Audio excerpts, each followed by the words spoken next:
Salutations et bienvenue sur Lire des livres pour une toute nouvelle vidéo. Bon, je ne vous apprends rien en cette période de confinement, c'est vrai que on a vite tendance à s'ennuyer et le temps ne manque pas pour lire. Alors quoi de mieux que rester à la maison pour bouquiner, pour tenter de vider un peu sa palle de printemps ou de découvrir de nouvelles lectures. Dans cette vidéo, j'ai eu très envie d'associer cette situation un petit peu post-apocalyptique qui nous arrive à des romans un petit peu post-apocalyptiques. Aujourd'hui dans cette vidéo, il sera donc question de virus, de contagion, de pandémie et de quoi nous en mettre un petit peu sous la dent pour agrémenter un petit peu notre quotidien et illusionner un petit peu cette situation dans laquelle on se trouve. On commence tout de suite cette vidéo avec les 5 lire à livre en confinement, ou pas. Bon, qu'on soit d'accord, le but n'est pas du tout de nous faire flipper, mais plutôt de nous élever à ce rang de super-héros un petit peu dystopique et post-apocalyptique, qu'on soit d'accord. La première saga que je vais donc vous présenter dans cette petite sélection, il s'agit de L'épreuve de James Dashner, publié aux éditions Pocket Jeunesse. On retrouve donc 3 tomes dans cette saga, tout d'abord le premier, Le Labyrinthe, le deuxième, La Terre Brûlée, et le troisième, Le Remède Mortel. Je suis sûre que vous êtes déjà très nombreux à déjà les avoir lus, ou en tout cas les avoir connus à travers les films, mais quoi de mieux que de se remettre dans ce genre de lecture pendant le confinement actuel. Et si vous ne l'avez pas fait, sautez dessus. Dans cette histoire, on va donc suivre la vie de Thomas, un jeune adolescent qui reprend connaissance dans un labyrinthe. Il est entouré par de nombreux jeunes garçons qui, comme lui, n'ont strictement aucun souvenir de leur vie avant d'arriver dans le labyrinthe.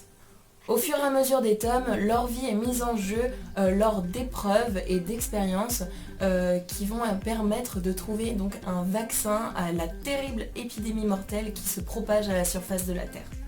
Je peux pas trop en dire plus pour ce résumé au cas où certaines personnes ne l'auraient pas vu, j'ai pas envie de tout leur spoiler, mais bon, il est bien question d'une épidémie et plutôt pas sympa du tout. Personnellement, j'ai énormément aimé ces livres que j'ai donc déjà lus 2 fois, donc c'est pas rien. Moi j'adore comment l'auteur nous transporte à travers les bouquins puisque je trouve qu'il nous chamboule à travers les sentiments des personnages et je trouve que le roman est vraiment très bien construit. Les sentiments sont très poignants et il est difficile de ne pas ressentir ce que les personnages ressentent et notamment le désespoir qui est quand même extrêmement présent. Donc en cette période de confinement, en tout cas, je les recommande vivement. Le deuxième livre à lire, ou ne pas lire selon le point de vue, il s'agit de Reboot de Amy Tintera, publié aux éditions MSK. Alors ce livre, il me tient énormément à cœur parce que c'est un terrible coup de cœur. J'ai lu les 2 tomes, puisque donc il y a 2 tomes, le Reboot et le Reset, en seulement quelques jours et j'ai vraiment adoré. Donc si vraiment vous ne les connaissez pas, mais je vous demande s'il vous plaît de sauter dessus directement dès que vous pouvez. On y suit l'histoire de Vren, une Reboot. Tuée par un virus foudroyant, Vren ressuscite 178 minutes plus tard. Ce temps de mort extrêmement long en font d'elle un soldat surhumain, à la force décuplée et sans émotion. Son rôle, elle tue et exécute les missions qu'on lui donne sans poser de questions. Mais quand on lui confie de nouveaux reboots, qui comme elle ont été tués par le virus, elle rencontre Callum, un reboot 22, qui est encore lui presque humain. Je le redis encore une nouvelle fois, mais ce livre est vraiment incroyable. Toute la dose d'émotion et de sentiments est dosée à la perfection et franchement c'est un régal. L'idée de départ de l'auteur est franchement super bien trouvée et elle a su vraiment nous transporter à l'intérieur de l'univers de Vren et Callum, donc vraiment n'hésitez plus si vous ne connaissez pas encore. Le troisième livre de cette sélection spéciale confinement, il s'agit de Erectus de Xavier Müller, publié aux éditions XO Éditions. Dans ce roman, on est transporté dans un monde frappé par une épidémie mondiale. En effet, un virus très virulent métamorphose et fait régresser les gens à l'état d'Homo erectus. Bien évidemment, des vagues de panique envahissent la planète et le virus se propage de plus en plus, faisant apparaître des meutes d'hommes sauvages dans les rues des grandes villes. On va alors suivre l'histoire de Anna Meunier, une scientifique française qui va se lancer à corps perdu dans une course contre la montre afin de freiner cette épidémie mondiale et d'éviter un cauchemar planétaire. Personnellement, je n'ai jamais lu ce livre, je l'ai découvert en faisant cette sélection des 5 romans pour le confinement. J'ai trouvé que l'idée était franchement bien et que pour une lecture dans notre situation, ça peut vraiment s'y prêter. En tout cas, j'ai très hâte de le découvrir et donc je pense que ça peut faire une super lecture quand on s'ennuie en confinement. La quatrième saga que j'avais envie de vous présenter aujourd'hui, il s'agit de Delirium, une trilogie de Lauren Oliver publiée aux éditions Hachette Jeunesse. Dans cette histoire, on va suivre Lena, une jeune fille qui vit dans un monde où l'amour est considéré comme une maladie virale très grave. À 18 ans, les jeunes sont soumis au protocole et sont tempérés afin de ne plus jamais ressentir de sentiments amoureux.